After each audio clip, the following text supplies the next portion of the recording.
Hello students, welcome to Sarosya classes. Now in this lecture we are going to talk about tetrahedral complexes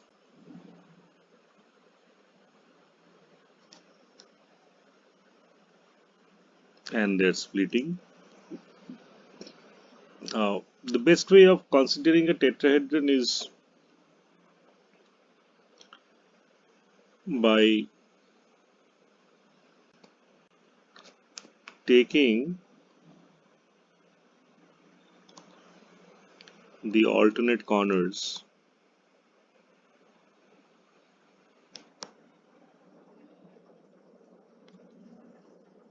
of a cube.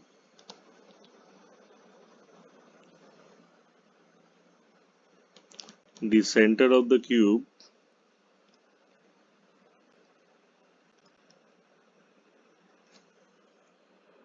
is occupied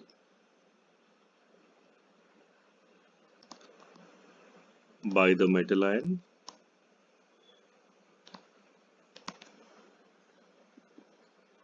The dispositions of dxy, dxz, dyz, dx square minus y square, dz square orbitals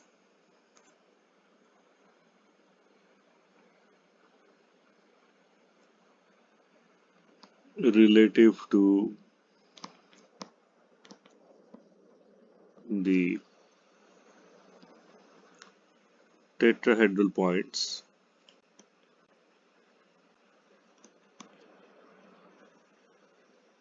are shown below.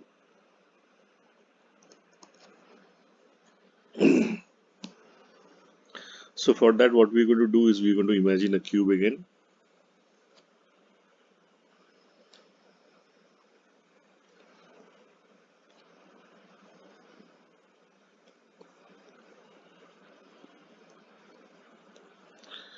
We place the metal ion in the center, that is the body center of the cube, that is our Mn plus.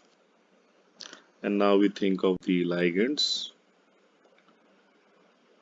at the alternate corners of the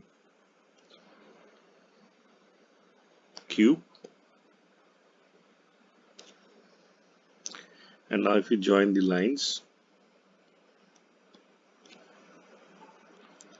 it gives you the tetrahedral shape, wherein that is the z-axis, that is the x-axis, and that is the y-axis. Okay.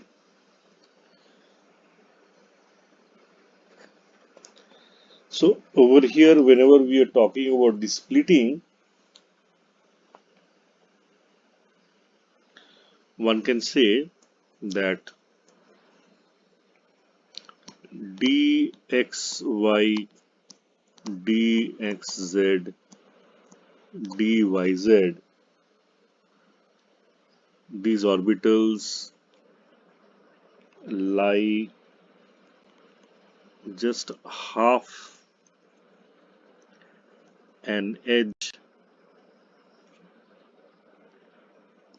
of a face of the cube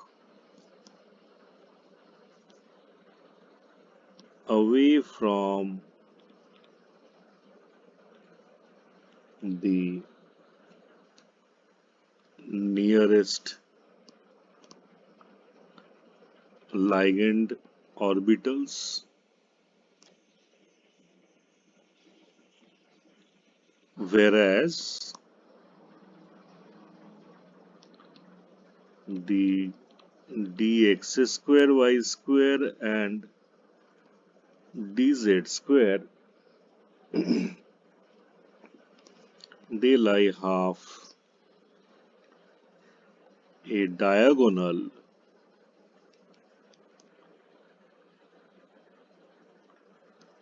of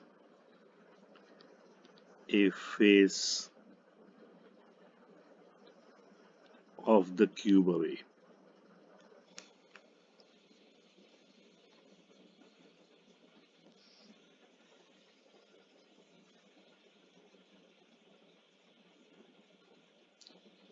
So this actually means what?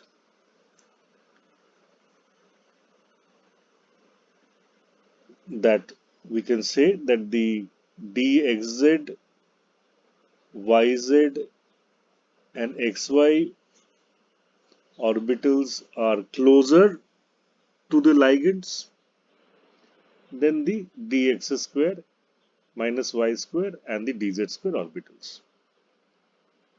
So in contrast to the octahedral geometry, we will say in a tetrahedral crystal field, the d, xy, xz and yz are more repelled, okay, and will be destabilized from their barycenter, whereas the dx square minus y square and dz square will be stabilized from the barycenter. So that being the case, what we can say now is if this was the energy of the d orbitals when we are considering a free ion, that is there is no field, but there is this energy rise when we are considering the spherical field or the ligands have just started approaching the metal ion along the corners, alternate corners of a, along the towards the metal. Now when they have reached a distance when we can consider they are lying at the alternate corners of a cube, that will be considered as a tetrahedral field splitting.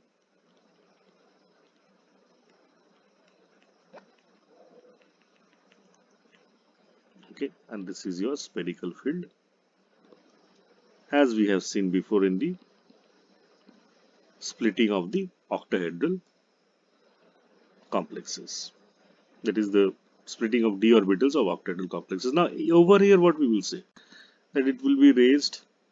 Which orbitals are raised? The d, x, y, okay, dxz and dyz, and which are lowered in energy? The one that is less repelled, that is the dz square, dx square minus y square, whereas these ones are dxz, dyz, and dxy. Now, since a tetrahedral field is not spherically symmetric, we will drop the g term, so this becomes the T2 set, and this becomes not the EG but E set. Okay, the energy separation between these two sets will be called as delta T or can be called as 10 dq prime. Okay, this is what we will say.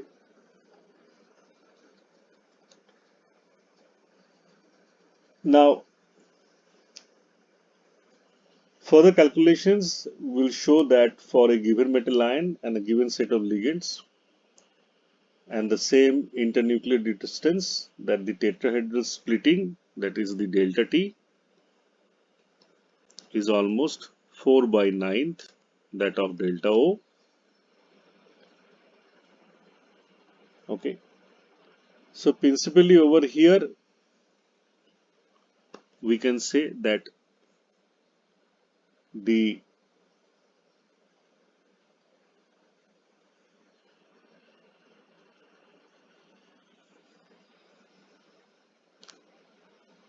complexes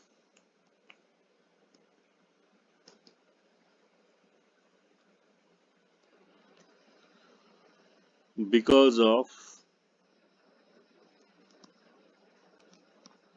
small energy separation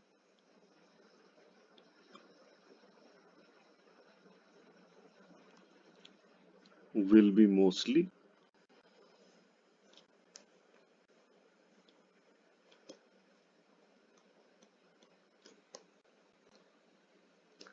high spin complexes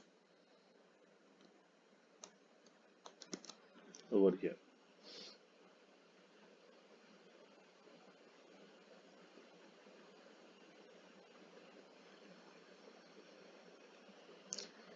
So there are very less examples of complexes known that can show a case wherein the delta T is greater than that of P. So we will learn these complexes separately in another video. But as a general rule, students should remember that since the tetrahedral complexes are almost half of the octahedral complexes, so mostly the tetrahedral complexes that are found, they're always high spin complexes. Okay, so that completes the lecture on tetrahedral splitting. Thanks for listening. Keep visiting Sorosha classes for splitting of d orbitals in other crystal fields, which we will take up in the next lecture. Thanks for listening. Have a great day.